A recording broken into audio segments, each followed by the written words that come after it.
Olá, boa noite. Hoje vamos falar sobre a volta às aulas em Uberlândia.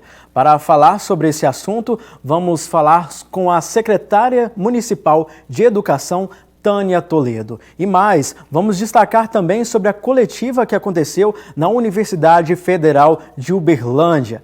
E além disso, uma matéria falando também sobre a volta às aulas em Uberlândia, que está prevista para o dia 8 de fevereiro. E hoje é sexta-feira, dia de agenda cultural, então você já sabe, tem várias dicas para você aproveitar o fim de semana. O Jornal da UFO está no ar.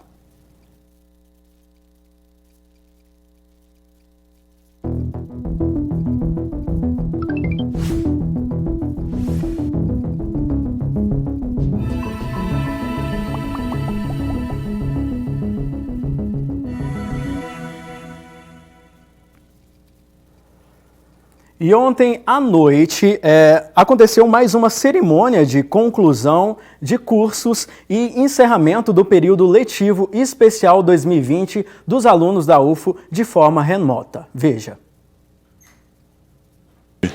Muito feliz por poder estar celebrando essa colação de grau de um número tão significativo de formandos, formandas, dos diversos cursos da nossa instituição, em Tuiutaba, Monte Carmelo, Patos de Minas e Uberlândia. Apesar do tempo de pandemia, de muitas dificuldades, nós conseguimos vencer o ano de 2020, usamos o ensino remoto, não é certamente a melhor forma de fazer, mas é aquilo que tínhamos à disposição para manter o nosso compromisso com os nossos estudantes, com a nossa comunidade universitária. E estamos, portanto, felizes por entregar à sociedade esse número tão significativo de formandos e formandas como parte da nossa prestação de contas à sociedade pelos investimentos feitos na Universidade Federal de Uberlândia, uma universidade pública, uma universidade democrática, uma universidade gratuita, uma universidade preocupada com o Brasil. E depois de um ano de escolas fechadas, de aprofundamento das desigualdades na educação, as instituições estão se preparando para uma reabertura aqui em Uberlândia. A data prevista é para o próximo dia 8 de fevereiro. Confira na reportagem. Aos poucos, escolas no Brasil e no mundo estão retomando as atividades e dando início ao ano letivo de 2021, após um difícil e, para muitos, interminável ano de 2020. Aqui em Uberlândia, após deliberação do Comitê Municipal de Enfrentamento à Covid-19, o retorno das aulas de forma presencial e remota está prevista para o próximo dia 8 de fevereiro nas escolas da rede pública e privada. Para que isso seja possível, as instituições de ensino precisaram se adequar aos protocolos de biossegurança exigidos. Inicialmente, o que nós fizemos foi uma alocação das salas, né? Nós trabalharemos com um número reduzido de alunos, então nós não abrimos matrículas para a quantidade de alunos que atendíamos nos anos anteriores. As salas foram adaptadas para 40% da capacidade dos alunos. Todas as cadeiras foram marcadas, os espaçamentos com marcação de solo, os bebedouros foram lacrados, a gente criou um protocolo interno, uma cartilha para passar para as famílias, baseado nos protocolos que a Prefeitura nos mandou, com todo esse processo de separação dos espaços. As áreas comuns externas, os pátios, a quadra, tudo foi adaptado e se transformou em sala de aula em espaço aberto. Então, trabalhos pequenos, manuais como robótica, por exemplo, nós adotamos também um protocolo para limpeza das peças, para manuseio individual de peças, para que as crianças não tenham interação, mas não tenham contato entre si com o mesmo material. Voltaremos com o distanciamento obrigatório de 1,5 m entre cada estudante, a utilização de máscaras como obrigatória, né? Medição de temperatura na entrada, tapete sanitizante, álcool gel em todos os pontos da escola. Então, toda a estrutura necessária, ou toda a adaptação da estrutura foi feita para que o estudante possa voltar com toda a segurança para esse momento. O treinamento dos profissionais e diálogo com as famílias também é estratégia importante para esse retorno. Tivemos, no retorno dos professores, essa semana toda que está acontecendo nos segmentos que retornam às atividades normalmente na segunda-feira. Nós tivemos todo um processo de formação e capacitação dos professores e orientação dos professores com relação a esse processo. Tivemos ontem um encontro da consultoria, né, mesmo que de maneira remota, né, com as famílias, então, onde todas as colocações foram feitas, onde todas as orientações foram dadas, todas as dúvidas foram tiradas, né, num agrupamento maior, e agora cada unidade de ensino fará os seus pequenos encontros com os familiares para poder continuar esse processo de formação, que acreditamos que vai ser algo permanente nesse momento que nós estamos vivendo. O retorno às aulas na próxima segunda-feira não necessariamente obriga o retorno presencial dos alunos. Cada colégio pode optar pela metodologia, seja ela um sistema híbrido, onde há um revezamento de turmas, ou ainda manter o sistema de distanciamento ou de aulas online, como foi feito no ano passado. A única certeza é que as instituições devem garantir o distanciamento social, a obrigatoriedade do uso de máscara e a disponibilidade de álcool em gel. Vamos estar preparados para o retorno presencial, para os alunos que fizerem essa opção, obviamente que mantendo e obedecendo os protocolos de segurança do comitê, né? Mas para os alunos que fizerem a opção de não retornarem nesse momento e terem atividade à distância, de maneira remota, também será feito dessa maneira para atender a escolha que esse aluno tem feito nesse momento. Ao longo das últimas semanas, vereadores, sindicatos, professores e pais de alunos se mobilizaram contra a reabertura das escolas. Entre o grupo está a vereadora Cláudia Guerra, que se diz preocupada com a volta neste momento da pandemia. Como mãe docente há 22 anos e professora, nós somos a favor do adiamento das aulas. Uberlândia está na linha vermelha, de acordo com Minas Consciente, com 10 óbitos em um mês, 10 óbitos internados, isso dá 10%, internados 126% e infectados 25%.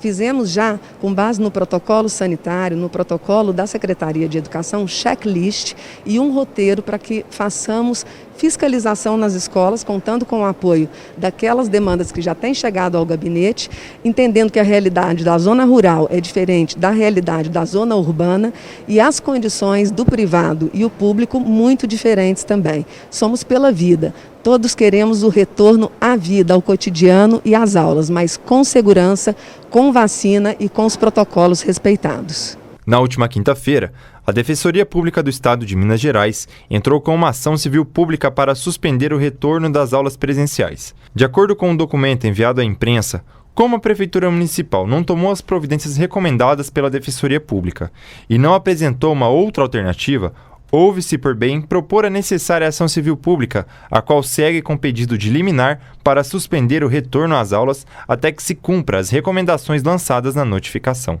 Segunda-feira recebemos um pedido de vários professores, mais de 700 professores e profissionais da educação, requerendo o adiamento do retorno das aulas programado para segunda-feira. A Defensoria, então, requisitou informações à Prefeitura Municipal, querendo saber sobre o cronograma da vacinação, a segurança sanitária e o ensino remoto. O prazo dado venceu quinta-feira, às 4 horas da tarde. No dia anterior, também recebemos um pedido do movimento civil autodenominado Mães pela Vacina, com mais de 4 mil assinaturas requerendo a mesma coisa. Assim, a Defensoria, na defesa dos direitos coletivos relacionados à saúde da população em geral, tanto de professores, alunos, e indiretamente de todas as pessoas de Uberlândia, ajuizou a ação civil pública. E o nosso tema do Jornal da UFO de hoje é a volta às aulas em Uberlândia. Para falar sobre esse assunto, nós entrevistamos a secretária municipal de Educação, Tânia Toledo. Acompanhe agora a entrevista que ela concedeu ao Jornal da UFO.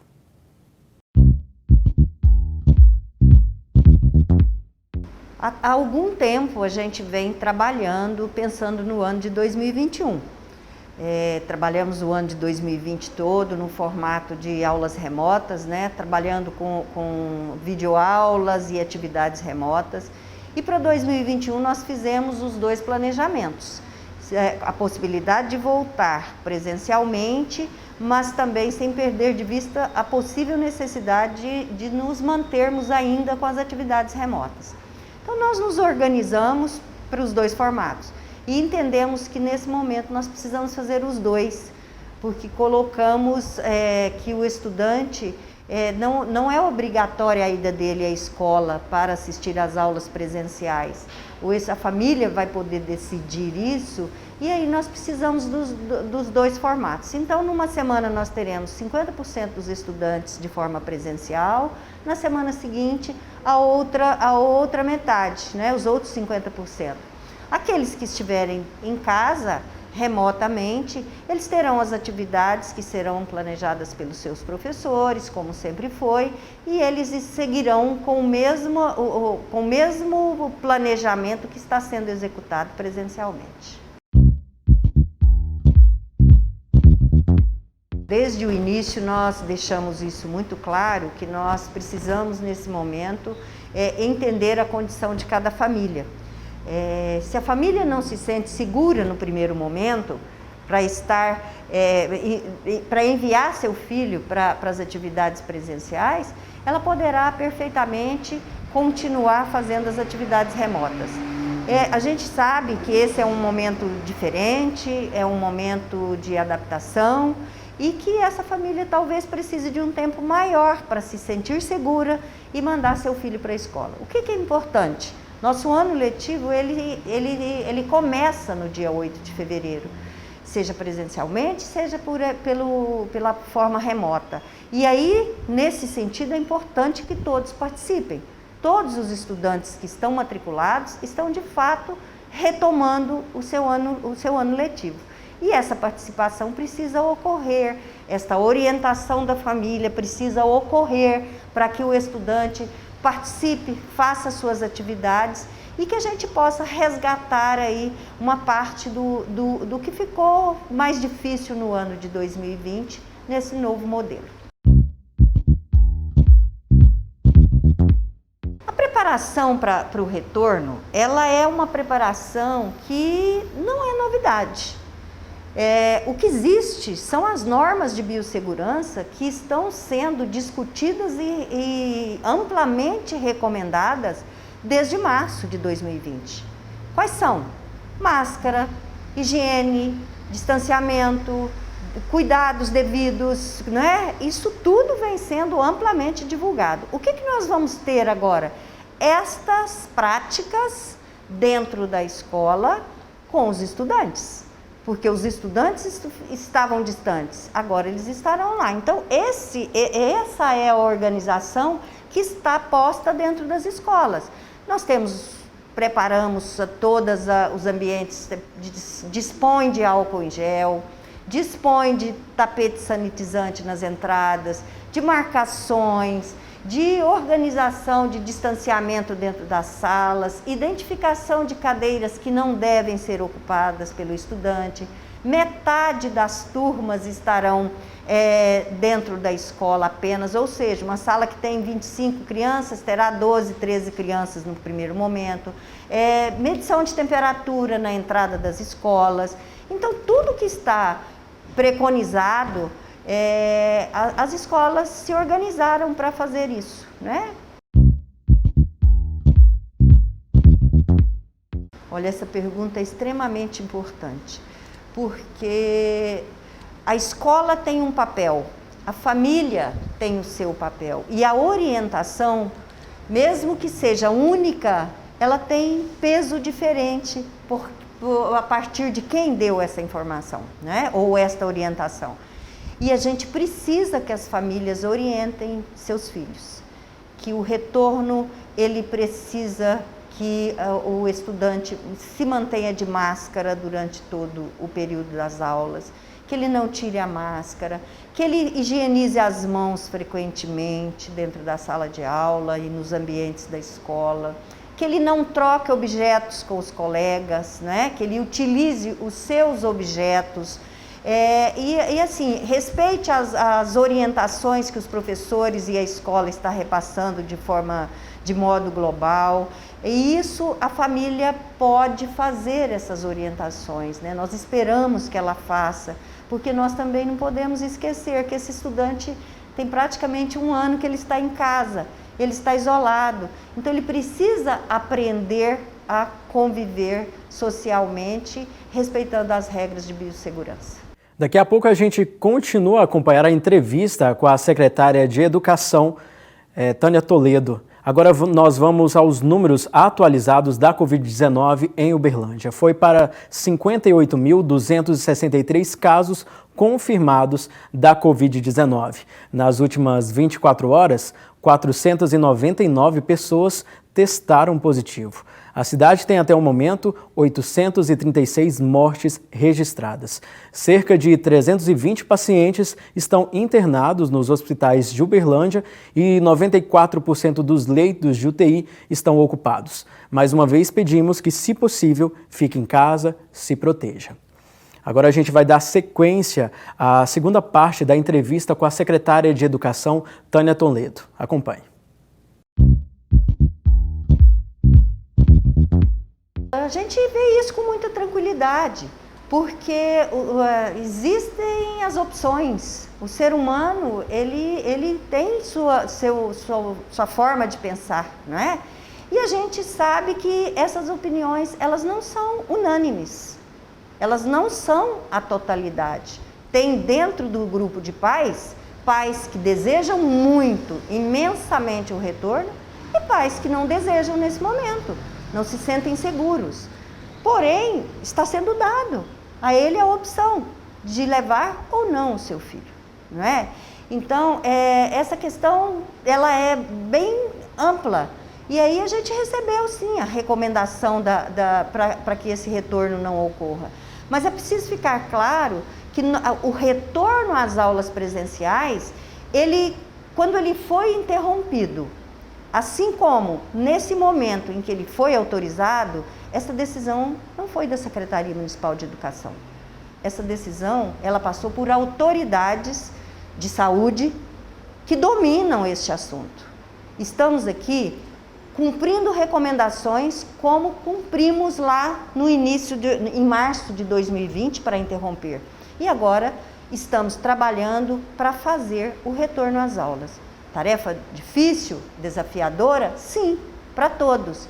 Mas eu entendo que o novo sempre nos deixa nessa condição, mas que nós precisamos olhar para as questões fazendo a nossa parte e com um olhar propositivo, positivo, da positividade.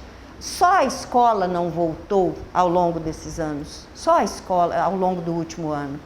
E a escola é essencial. É preciso compreender que na escola existem trabalhadores que não são diferentes dos trabalhadores de todo e qualquer setor da sociedade. Nós temos indústrias alimentícias com inúmeros trabalhadores. Nós temos a questão do trabalho de logística em Uberlândia, que envolve inúmeros trabalhadores, com alta rotatividade de motoristas, né, de pessoas que vêm e vão de outras regiões.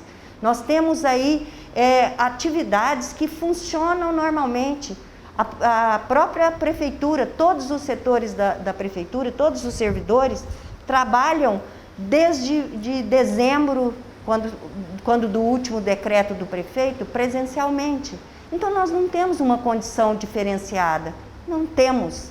Não cabe a nós uma condição diferenciada, cabe a nós uma condição de igualdade, de voltar ao trabalho. Por quê? Porque todos voltaram ao trabalho. Qual a condição diferenciada nós temos? Não temos essa condição. Precisamos fazê-lo com responsabilidade, com cuidado, mas fazê-lo, que é o nosso dever. O ensino remoto, a gente tem o programa Escola em Casa, que é a nossa base de trabalho. E vamos adaptá-lo, vamos melhorá-lo. Entendemos que neste ano, já prevendo que teríamos, não vendo, né, ao final do ano ali o término da pandemia, nós nos planejamos. e estamos planejando para aperfeiçoar isso, para aperfeiçoar esse ensino remoto, inclusive com uma plataforma que possa fazer uma interação maior com o estudante, porque isso nós não tivemos condição no ano passado, né? Demandava um tempo maior. E a gente pretende que esse ano a gente possa estreitar esta relação com esse estudante, essa interação pelo meio virtual, que ela possa ocorrer de uma maneira mais efetiva. Estamos trabalhando para isso, sim, para que a gente possa ter essa plataforma nesse ano, mas começando agora, nós começamos num formato muito semelhante, com videoaulas, mostrando, inclusive nesse contexto, não a preocupação com novos conteúdos, mas compreender o que esse estudante conseguiu reter, conseguiu aprender. Então, nós vamos passar por um período de sondagem, de reconhecimento do que os estudantes conseguiram no ano de 2020. Nós precisamos de disponibilidade. Tudo que nós vamos fazer, nós precisamos acreditar ou entender que eu devo fazê-lo dando o melhor de mim, né? Isso é profissional em qualquer circunstância. Eu posso trabalhar da maneira que eu quiser. Todo servidor da prefeitura, todo servidor da educação, da área pedagógica, possui curso superior. Mas um curso superior é suficiente para a gente ser o melhor profissional? Com certeza não. Passa também pela minha dedicação, pelo meu empenho, por eu querer fazer algo melhor. E assim eu penso que é para todos. Cada um vai agir conforme a sua consciência, conforme o seu desejo, conforme a sua crença de que o seu trabalho é valoroso e de que ele tem ali nas suas mãos 20, 30 crianças, adolescentes, dependendo dele. E eu tenho certeza, eu confio no servidor da rede municipal. Eu confio nesse servidor que já demonstrou que consegue fazer. Demonstrou no ano passado ser desafiado por um ensino remoto e conseguiu fazer. E eu acredito que ele pode fazer. As condições são adversas? São adversas, mas também foram adversas em abril do ano passado, quando nós começamos a fazer o ensino remoto. E também encontramos muitas barreiras, muitas dificuldades, e foram superadas por eles, pela secretaria, com a equipe pedagógica da secretaria. Então, eu confio que se tivermos foco no positivo, nós conseguiremos fazer isso. Para as famílias, eu reafirmo a possibilidade dele levar seu filho para a escola no momento que ele se sentir seguro. E acredito que nesse primeiro momento, nós vamos ter sim pensamentos divergentes. Primeiro, entendam, busquem sempre o diálogo, perguntem na fonte, mandem e-mail, ligue para a escola, se comunique por meio de WhatsApp, que as escolas fazem isso muito bem com os grupos de pais, né? Mas tirem suas dúvidas na fonte. Né? Vamos deixar de ouvir coisas e fazer daquilo ali praticamente fake news e sair aí divulgando coisas que não são, ou acreditar em coisas dessa natureza. Então, eu conclamo a todos para a gente trabalhar dessa forma, pensando no positivo. E hoje, no fim da tarde, a Universidade Federal de Uberlândia fez uma coletiva de imprensa para falar sobre a atuação da instituição durante a pandemia. Veja. Nós somos referência, nós não somos a primeira referência, como eu disse. Existe uma pactuação no nível estadual, aqui na Superintendência Regional de Saúde, onde participam os gestores dos 27 municípios, e essa pactuação foi feita lá e validada por todos os gestores. A primeira referência para todos os municípios de atendimento à Covid é a atenção básica, a segunda referência são hospitais gerais, a terceira, quarta ou quinta referência, dependendo da região, são os hospitais especializados de média ou de alta complexidade. Então, nós somos a terceira ou a quinta referência, dependendo do município, Isso está detalhado numa matriz pactuada com o Estado, para atendimento dos casos graves ou muito graves. Não somos, repito, a primeira referência. Então, nosso atendimento de casos de Covid, ou é o paciente que chegou para fazer uma cirurgia cardíaca, uma cirurgia neurológica, ou um acidentado grave lá do pronto-socorro, chegou com sintomas respiratórios e confirmou Covid, esse paciente vai para a nossa UTI Covid, porque ele não é um paciente sem comorbidades, ele tem um agravamento por uma doença grave que pode complicar a Covid. Não é só a Covid, é a Covid mais algo grave. É por isso, e a nossa UTI, ela sempre foi considerada uma UTI de referência secundária ou terciária, por isso. Os casos mais graves, não só de Covid, mas os casos mais graves de todas as patologias, elas vêm para o nosso hospital. Por isso que nós não somos a primeira referência. É preciso, sim, ter hospitais de médio porte ou até de pequeno porte que tenham condições de atender em enfermarias e leitos de UTI. Monte Carmelo, Patrocínio, Ituiutaba e Araguari, que são as outras cidades de referência micro-regional na nossa região, todas essas têm referências lá, primárias, secundárias e terciárias, porque lá eles têm UPAs, têm santas casas, têm hospitais que dão conta dessa retaguarda até de UTI. Os casos gravíssimos de Monte Carmelo, Patrocínio, Araguari, Ituiutaba e de outras cidades, inclusive Uberlândia, são encaminhadas para a nossa unidade. Por nós não há desencontro, não estamos, em momento algum, afirmamos que o prefeito está enganado, muito pelo contrário. A Prefeitura Municipal de Uberlândia e os gestores estaduais fazem todo o esforço, e o prefeito vem fazendo esse esforço de abrir unidade, de abrir salas, enfermarias e UTIs. Esse é o papel da Prefeitura, sim, de ampliar a rede quando a rede tem necessidade, inclusive pactuando com os seus prestadores. Somos um dos prestadores. Na medida que a Prefeitura nos demandar, incluindo recursos financeiros, incluindo insumos, incluindo servidores, recursos financeiros para a gente pagar mais servidores, na medida do possível, o hospital e a universidade estão à disposição. Não há desencontro, não há desentendimento. Nós estamos cumprindo integralmente o nosso contrato de gestão, nosso contrato de metas, desde sempre. Quando ele foi assinado em 2004, passamos por várias gestões do município e do HC, sempre cumprimos o contrato de metas. O que é o contrato de metas? A Prefeitura fala quantas consultas, quantas cirurgias, quantos exames ela quer que o hospital faça e passa o recurso do SUS. Nós realizamos. Se a gente cumprir menos, a Prefeitura passa menos. Se nós cumprirmos de 80% para mais, a Prefeitura passa o recurso integral. Nós sempre cumprimos o contrato na média complexidade, na alta complexidade. Continuamos cumprindo o contrato de metas conforme demanda da Secretaria. Nós estamos à disposição, a Universidade e o Hospital de Clínicas está totalmente à disposição para tentar, de alguma maneira, ajudar a Prefeitura, ajudar a Secretaria Municipal de Saúde na ampliação do número de leitos. Agora, de que maneira isso pode ser feito? Ou, como o doutor Nilton explicou, reduzindo talvez o número de cirurgias eletivas, e aí nós vamos ter mais leitos disponíveis. Agora, lembrando que cada vez que a gente faz isso, outros serviços deixam de ser prestados. Então, por isso que tem que haver uma pactuação, nós fazemos parte de uma rede, né?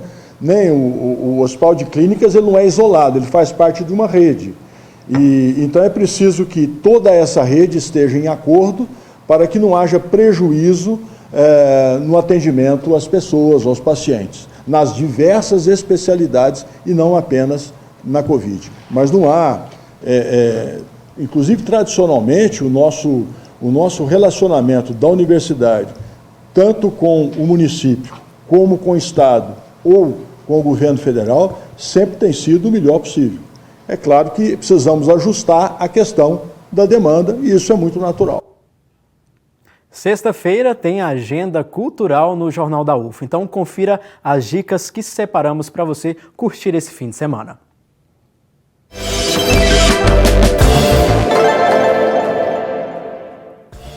A Netflix lançou hoje a série nacional Cidade Invisível, protagonizada por Marco Pigossi e Alessandra Negrini. Ela conta uma narrativa que apresenta diversas lendas do folclore brasileiro, como Saci, Cuca e Curupira, envolvidas em uma trama de assassinato. A produção pode ser descrita como o Sítio do Pica-Pau Amarelo para adultos. E para quem gosta de ficção científica, a minha indicação é o filme O Céu da Meia-Noite. A trama acompanha Augustine, um solitário cientista do Ártico que tenta impedir que Sully e seus colegas astronautas voltem para casa em meio a uma misteriosa catástrofe mundial. E por fim, temos o espetáculo Qual o Seu Nome?, que fala sobre a iniciação de uma dançarina na religião do candomblé e sobre suas percepções corporais enquanto mulher afro-brasileira através da valorização do samba de roda, da capoeira e das danças baseadas nos movimentos dos orixás. O solo de dança, interpretado pela bailarina Juliana Iafem, tem duração de 20 minutos e ao final será proposto um bate-papo virtual sobre a apresentação. Olá, olá, olá, vocês da TV Universitária, muito grata por esse espaço e venho convidar você a assistir amanhã a estreia do espetáculo Qual é Seu Nome? É o meu primeiro solo de dança e marca meus 15 anos na carreira enquanto dançarina. É um espetáculo maravilhoso que fala sobre a iniciação no candomblé, ele fala a partir da minha experiência, do meu recorte individual, mas que conecta muitas questões, como por exemplo, qual é o motivo de você recomeçar todos os dias, levantar da cama? Ele traz aquela força, ele traz aquela reflexão e traz coisas que é do grande mistério, que é da experiência de cada uma. Então eu convido você para participar, para compartilhar dessa experiência junto comigo, com Moreno Veloso, com Vera Passos, com Stephanie Moreira, com Giovana Araújo e com tantas pessoas queridas dessa equipe maravilhosa. Agradeço desde já a oportunidade de poder estar comunicando para você e reforço, amanhã, 8 horas da noite, uma ótima programação sem sair de casa, ainda na pandemia, respeitando todas as medidas protetivas, a gente pode poder ter diversão. Então, os ingressos estão à venda ainda pelo Simpla. É só adquirir. Acho que até meia hora antes do espetáculo a gente vai estar com esses ingressos à venda. Tá bom? Muito obrigada pela oportunidade. Beijos, axé. Tá aí, ótimas dicas para aproveitar o fim de semana. O Jornal da UFO fica por aqui. Na semana que vem, segunda-feira, vamos falar sobre o estresse dos profissionais da área da saúde. E hoje, logo mais, às 9 da noite, tem Jornal da Cultura aqui na tela da TV Universitária. Eu fico por aqui, uma boa noite para você e um bom fim de semana. Tchau!